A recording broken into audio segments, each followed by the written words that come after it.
Hey, what's up, YouTube? Thanks for tuning in to Hognose 1 for another cool video. So, had one of my friends and customers reach out on YouTube with the question, how do I do pricing for shows?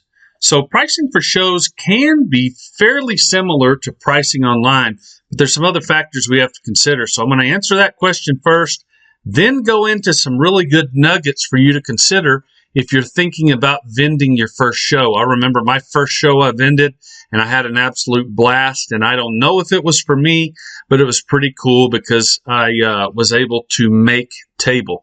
So I'll talk about that term, what it means, and hopefully shed some light on some other cool things regarding shows. So regarding pricing, a good way to determine a starting point for coming into a show is to follow the same procedure for a median price range for a given morph on a venue like Morph Market. The difference is when you go to a show is that the customer doesn't have to factor in the $50 or $80 shipping bill. So generally speaking, they expect to get an animal for a decent price. Now, you get a lot of hobby buyers at a show, meaning they want to own one hognose, two hognose, 3, 4, maybe 5 tops. So they want to set them up in terrariums, Zoo Med or Exoterra, something else like this. And they'll spend oftentimes a lot of money on them, but pretty typically they're the $500 or under animals. If you are the only vendor at a show that's selling hognose snakes, and maybe you are exclusively selling hognose, oftentimes you can get towards that high median price for the given morphs you bring out. People really love a lot of albinos. They love lavenders. They love sable. They love red stuff. They like green stuff and yellow stuff. So think about colors and base morphs.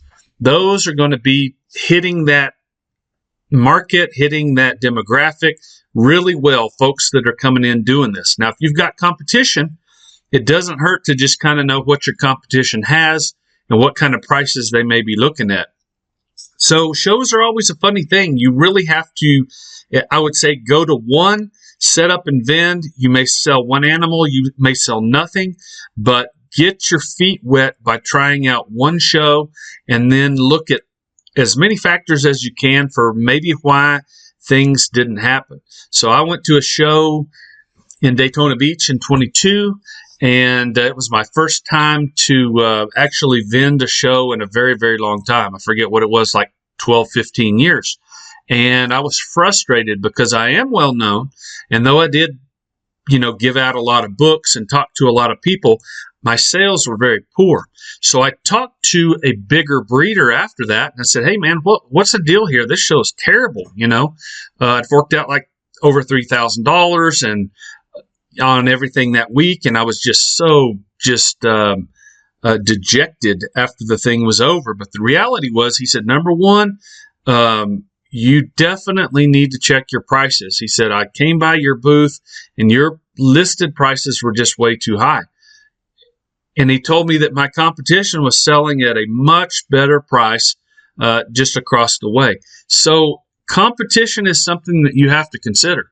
Now, some of the big shows are really, really hard because when you go to those, you've got a demographic or a type of shopper that we'll talk about later in this series that will kind of single out those bigger breeders to go to for variety or maybe a project they're looking to work.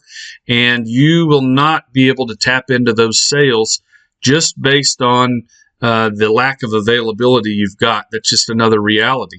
So you can do really well. There are breeders that make $5,000 in a weekend at Daytona.